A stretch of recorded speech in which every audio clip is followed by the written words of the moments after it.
Section 7.4.17, we want to compute the probability of x, where x is equal to 15 here, using the binomial probability formula.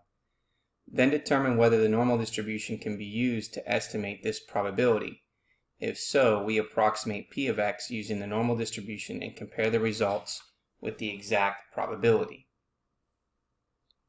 So we're using the binomial probability formula, and remember that the binomial probability formula is the following, where we have the combination of n, and that's x, times the value of the probability raised to the power of x, times 1 minus the probability to the power of n minus x.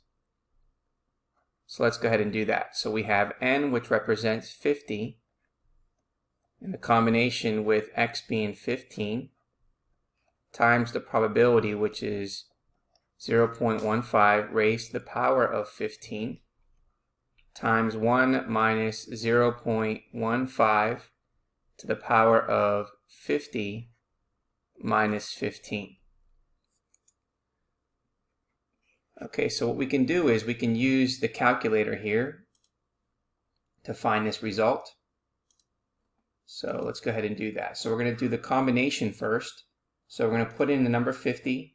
We're going to go to math and then go to the probability option and then scroll down to the combination, which is number 3.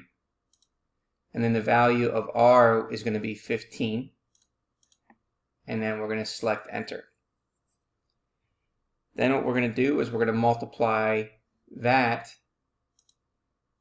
by the second item, which is 0.15, and that's going to be raised to the power of 15.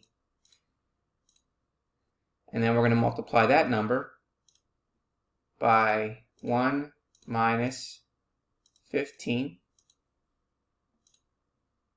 Excuse me, not 15, but 0.15. And then we're going to raise that to the power of 50 minus 15, so we can put that in parentheses. 50 minus 15, and therefore it gives us the following result.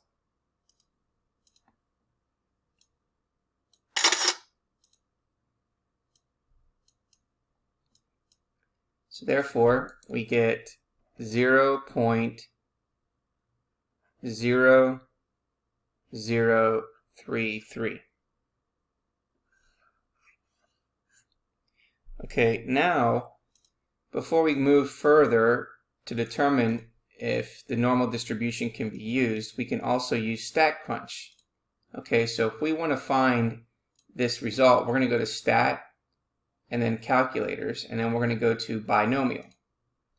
Okay, so here's our binomial calculator. We need to know what n is. Well, n is given and the problem is 50. We know that the probability is 0.15. Okay, and so this is saying x is equal to 15. So here, we need to make sure that this says equals, because x is going to have to equal 15. And then compute. And then if you compute that, then you can see what we get for that result, which is the same area that we found by plugging it into the calculator.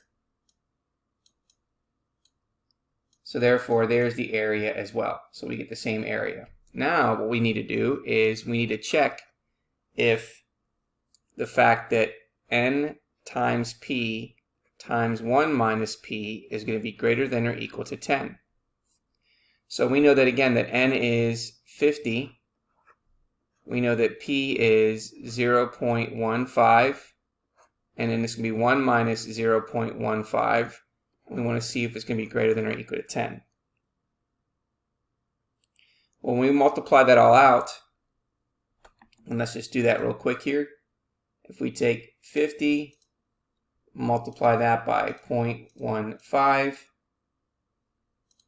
and then multiply that 7.5 times 1 minus 0.15, and that gives us 6.375.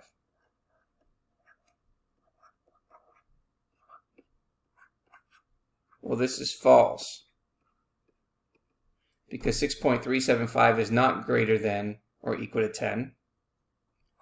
And so therefore we can say that the normal distribution cannot be used. So the normal